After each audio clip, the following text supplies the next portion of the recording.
Welcome to the Find Your Leadership Confidence podcast with Vicki. You are about to discover impactful lessons that help you grow as an individual, grow your confidence, and find the positive and good within you, so you powerfully and authentically become the best version of yourself. Be sure you visit our website at www.findyourleadershipconfidence.com. While you're there, subscribe to us via your favorite network. Now tune in, get ready, and enjoy the journey of emerging as a leader of exception in the 21st century. Welcome everyone to the Find Your Leadership Confidence podcast. I'm your host, Vicki, coming to you from Roswell, Georgia.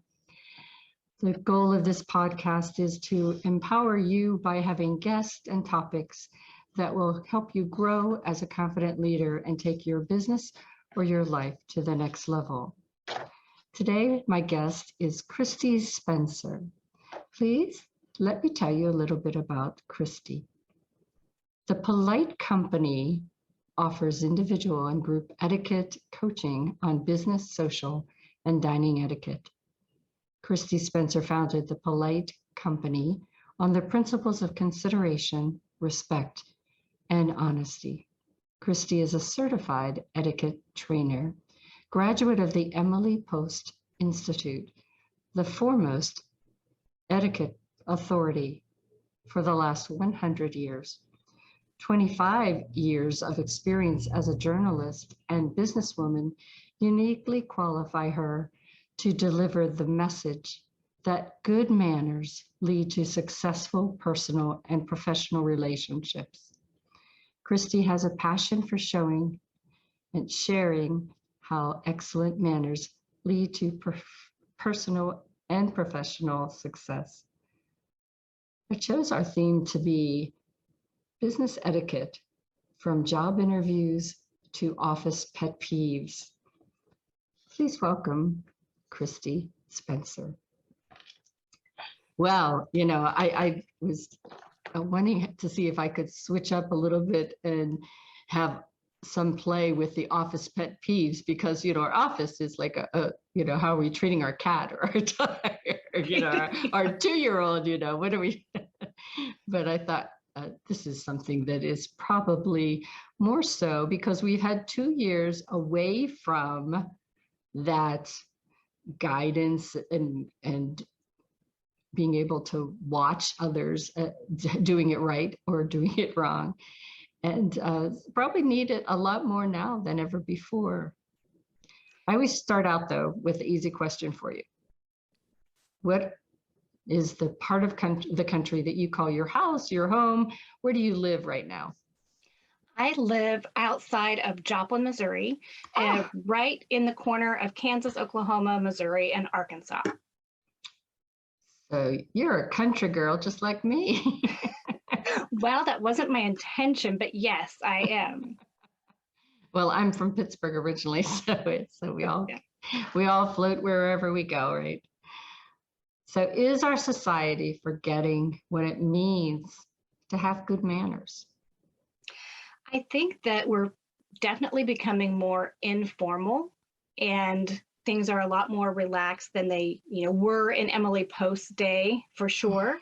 And I think that, that is a huge opportunity, because when people show good manners and they, display those things, they can stand out so much more than they could, in those days. So I think, yes, it's more informal, but we can use that to our advantage.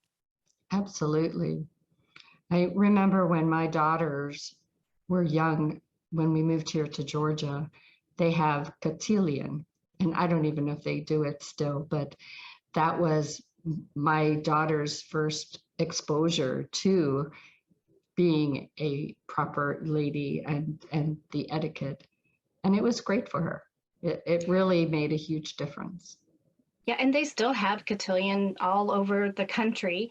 And I sent my child to cotillion as well. And, it is a great thing for them to really learn about utensils and how to greet people, and really those very simple things. But that gives kids so much confidence to be able to do those things and not have to think about them, be embarrassed about them, or worry about them. Yeah.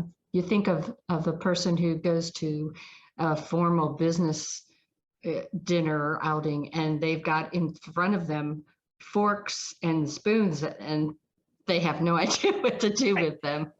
Yeah, and it's so hard to then carry on the conversation and learn about people when you're thinking, oh my gosh, there's way too many utensils on the table. Where do I start? And I don't want to embarrass myself. So that, just knowing a few rules really can carry people through those situations. Absolutely. With COVID, we've adopted all sorts of ways of greeting people. You and I talked about this a little bit before we got started. Should I shake someone's hand? I think you're not under an obligation to shake anybody's hand now. If you don't shake somebody's hand, then that needs to be the rule across the board, is you don't shake anyone else's hands, because you don't want to tell one person that you're not shaking hands and they turn around and see you shaking hands with somebody else. So obviously honesty is really important, but I think the key to this is before somebody goes in for that handshake, you let them know. Because once somebody puts their hand out there, we are so trained to meet their hand with our hand that it would be really uncomfortable not to go ahead and shake their hand, or to kind of just halfway shake their hand, with some pause there. So I think that you have to be the first one. If that is what you want to do, is not shake hands, absolutely fine. You just need to let people know before the interaction takes place. Very good. So this is a tough one probably for some people, but why don't parents teach their children good manners? I believe that they do teach them, but teaching is more than just telling. Yeah. Teaching is something that they're going to see the parent do day in and day out. And so if parents might not be comfortable in their own skills, and they might think etiquette or manners is about having your pinky out or doing, all these shoo frou frou things, when really it's just, if you can teach your kids, the magic words of please, thank you, you're welcome, excuse me, and I'm sorry, you've really, given them such a gift to get through life. So I think that, people have to see it modeled, and kids need to see it in their everyday life. And as a society, we glorify so much incivility. And, I think that's kind of where it stems from. Yeah. So I know that holding the door for someone, and it's not just a guy thing, if I see an elderly person or whatnot, to do something like that, or if I'm the first person at the door, just to hold it for them. I just think that is a kind gesture. Always kind of goes back to etiquette. To me, a lot of times goes back to the good book, what would you want done to you? Absolutely. So there's the golden rule, and then there's the platinum rule, where we want to think, how do I treat people as they want to be treated?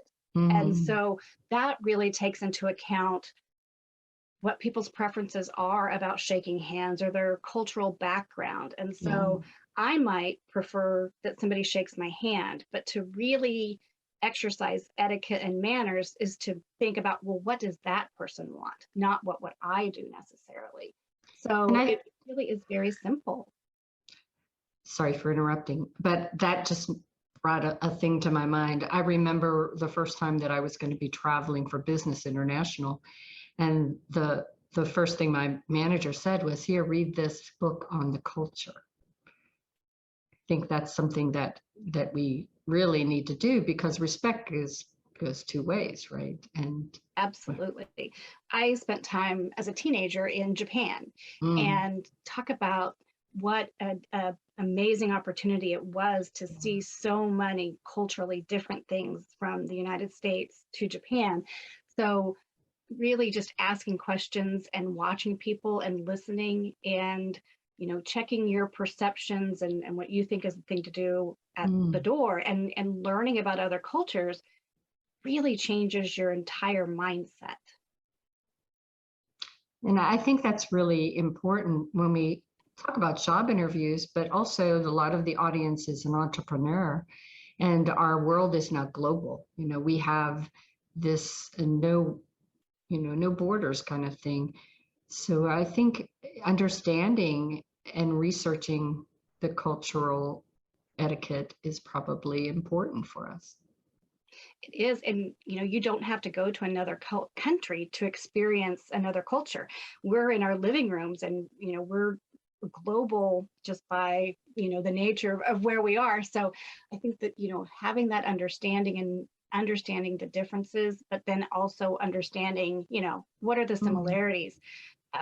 People talk about bowing versus shaking hands. Well, the manner changes from place to place, but the principle behind it is that you treat people with respect and you greet them.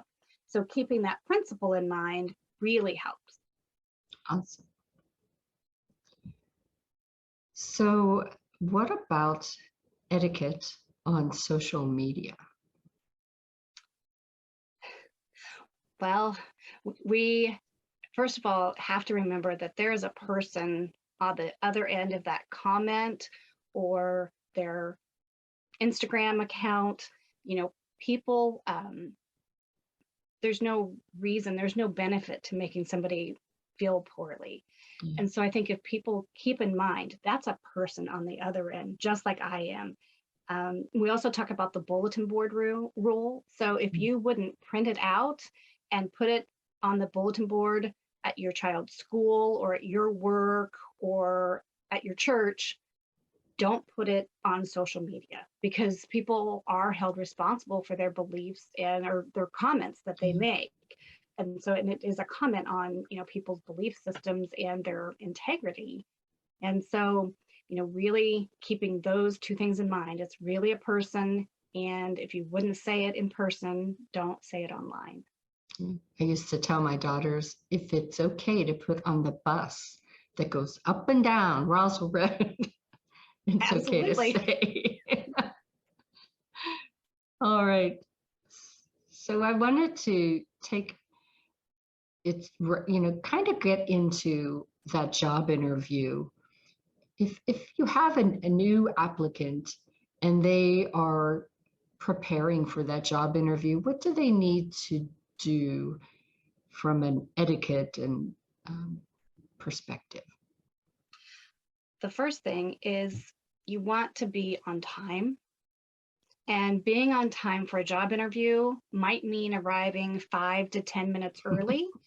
Beyond that, sit and wait to go in, because beyond 15 minutes, you're really, cutting into somebody's schedule and what they had planned. So, giving that 5 to 10 minutes, you want to research, who the company is, how you get there, how long it takes to get there, what people wear in that company. And so when you do a job interview, you want to take your dress just a notch up. So, you can always Google pictures of that workplace and see what the attire is, and then take it up just a notch. And then I think you want to keep your body language engaged the whole time, keep your shoulders towards somebody, look people in the eye, or the trick of looking people kind of in the middle of their forehead. All those kinds of things just show that you're engaged. And then listen. It's not your time to have a monologue. This is when you're going to listen and ask questions and have that conversation. Oh, so true. I think sometimes people are awkward in answering questions. They are trying to just get the questions out so quickly that they don't take time to think about it. In what I do, I teach about the power of the pause. I think in an interview, that pause, getting comfortable with the quiet is not a bad thing, right? Doesn't that take work, though, to be comfortable enough to collect your thoughts? And we never think poorly of somebody who takes a moment to collect their thoughts. You think, wow, they were thinking, they were processing, they were taking it seriously. And it shows so much confidence in yourself to be able to have that silence instead of fumbling for the right word. Right, right. So after the interview is over, what etiquette should they use at that point? People will buy a new suit and they'll buy new shoes and they'll get a haircut, and those are fantastic. But spend 50 cents on a stamp for the envelope. It's so important. And I think even if you're afraid that your thank you might arrive after the decision's been made, go ahead and send an email and say, thank you so much. But always, always follow up with a handwritten thank you. It can be very short and very simple, but that is such an easy way to stand out from the crowd. Etiquette, can again be that differentiator. And, things are less and less formal, like we talked about before. Job candidates are less and less likely to send that thank you. So it's so easy to stand out just by sending it. Absolutely. And it's not just for us old folks too, it's Right. anyone. I think I'm more impressed whenever a 20-something sends a thank you than whenever I get a 30 or 40-year-old that's sending the thank you. I think it works for anybody, but it is especially touching when you get a thank you from a younger person, because it makes you think, oh, you know what? Manners are not forgotten. And Yes. this person understands the power of, the card, handwriting, and making sure to send it within, 24 to 48 hours. And to me too, it also has some insight if you think about it. Being in business is all about relationships, as we are learning more and more every day. And that is the first step in building a relationship. You may not get hired by that person, but there may be another job at another time that comes up, and that person will cross your life. And that thank you will be a reminder. Absolutely. It's really an easy way, but I think it's intimidating to some people because they don't want to do it wrong, or they don't like their penmanship, or, they're afraid of this and that. Just do it, and make a practice of it. And that's just part of the routine. I think just getting people to do that is magic. Yeah, for sure. So my last question is, conference calls drove me crazy in the 70s, 80s, 90s, early 2020s, where you had no person on the other side until we started with Skype and WebEx and all those kind of things. And then when you had those, you had just names on the screen, no person. I love being able to see a person on the other side, because it helps me to know when you want to say something.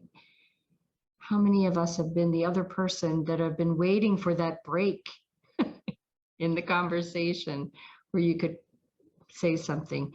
So I think there should be some sort of etiquette for Zoom rooms and these various conference calls that we have.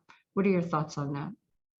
I think, again, being on time is super important, but, having that camera on really allows people to have cues and to have input in the meeting. So when a camera's off, it's kind of a mystery what that person is doing. Are they folding clothes? Are they really working? Are they, on vacation? So turning that camera on really takes the mystery out. And I think it helps you focus on the other person, because now you're looking at somebody and you're not multitasking, and you're really concentrating on that person. So I think cameras on. I hear so many businesses when they say, "Oh, well, who turned their camera on? We're not doing that." And I think that's a mistake, especially when we're not having the connection that we used to have in person. At least to see the person on the other end is important. And when people are going to see you, dress appropriately, comb your hair, look at your background and see is there laundry on the bed, or there dirty dishes in the sink? Find a corner, and it doesn't have to be decorated, but it just needs to not be distracting. Right. And I think, again, dressing the part. You don't need to put your 3-piece suit on as if you were going into the office and, kind of silly, but you need to look professional. And I think the cameras help so much with not interrupting other people and talking over them. I think, we're given this gift of technology. Let's use it and be polite while we're doing it. So true. So true. I as I said, had so many meetings where there just was, you got that talker, and there were people that you knew that wanted to contribute, but they couldn't because no one knew that other person was trying to say anything. And if you try to interrupt, it just throws off the meeting so much as well. So very good advice. It is time now for rapid fire. So this is where I will give you a phrase. You just tell me what comes to mind in your thoughts on the phrase. How do you say no nicely? The first thing you do is think about it. An immediate no means you haven't thought about it. So you want to think about it. You want to appreciate the person's asking. So thank you so much for asking. Yeah. I cannot do it. And you're going to be firm in that no, and, definitely hold your ground. But I think if you go ahead and appreciate that person and show them kindness, it softens things. And so I think the important thing is, to think about it. The worst thing is to not give an answer, but, giving an answer too soon that you didn't even really consider is not great. But then thank them for it, and, tell them, I'm not interested, period. I'm not interested this year. You can put some time frame on it as well. Yeah, because sometimes it isn't a no, it's a not now, not yet. Absolutely. But we don't want to do like our moms used to say, no, because I said so. Right.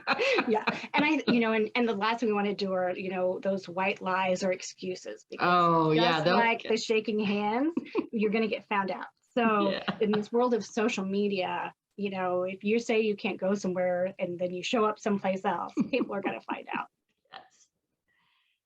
So what would be some tips? We talked about a little bit about cotillion, but what are some tips for parents who are trying to be that example for their children, their teens? I think really, I find that teens are the most receptive to learning manners because, again, it kind of has a bad reputation. And people think that it's much more complicated than it is. And when they find out it's about respecting somebody else and being considerate and honest with them, it's really demystified.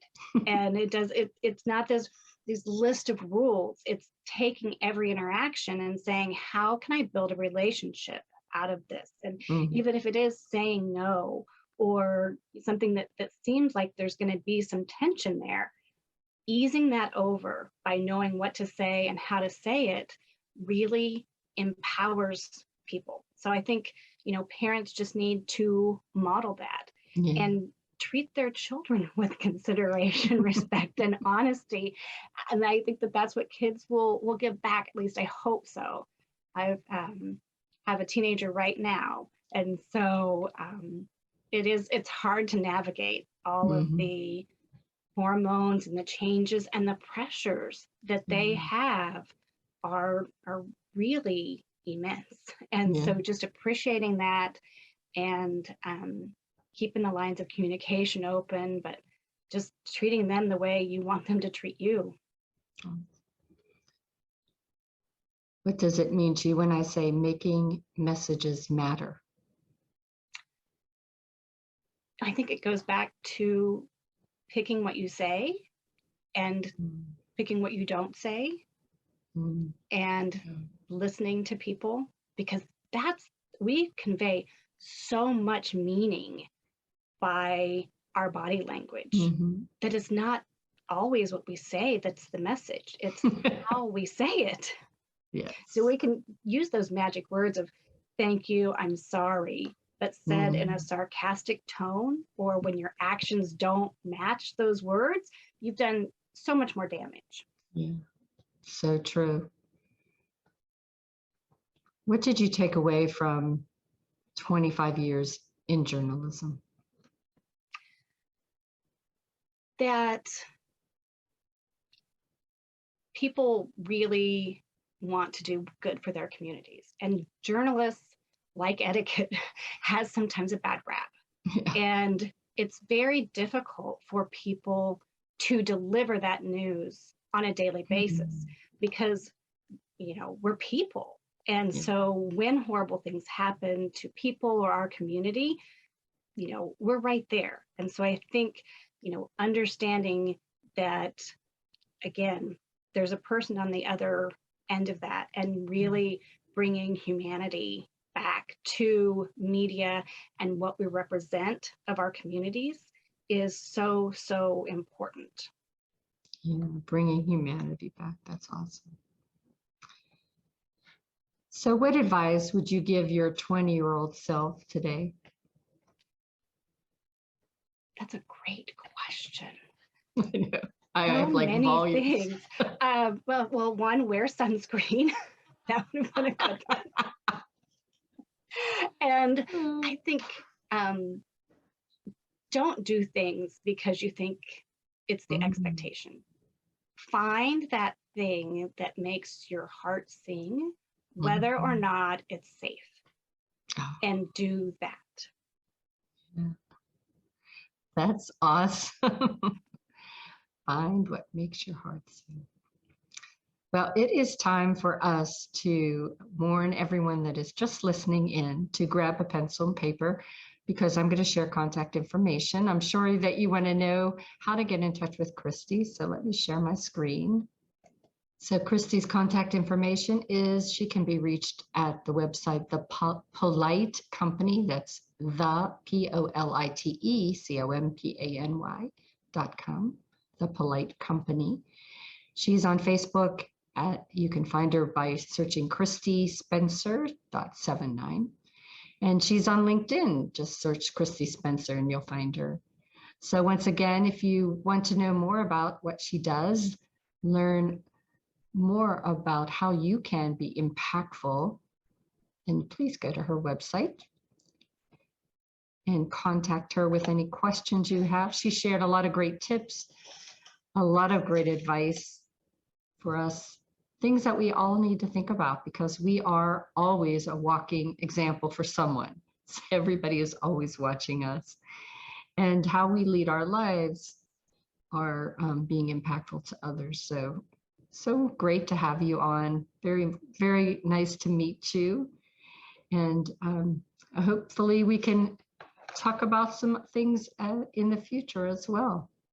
I would love that. Yes, awesome. So once again, this is Vicki Nettling, and I, as always, end saying that life is a journey and it is up to you to enjoy the ride. This is Vicki Nettling signing off. Thank you for tuning into the Find Your Leadership Confidence podcast with Vicki Nettling, where we share impactful lessons that help you grow as an individual, grow your confidence, and find the positive and good within you so you powerfully and authentically become the best version of yourself. Remember to visit our website at www.findyourleadershipconfidence.com and enjoy even more great episodes like this one. Again, while you're here, subscribe to us via your favorite network. We look forward to seeing you next time on the Find Your Leadership Confidence podcast.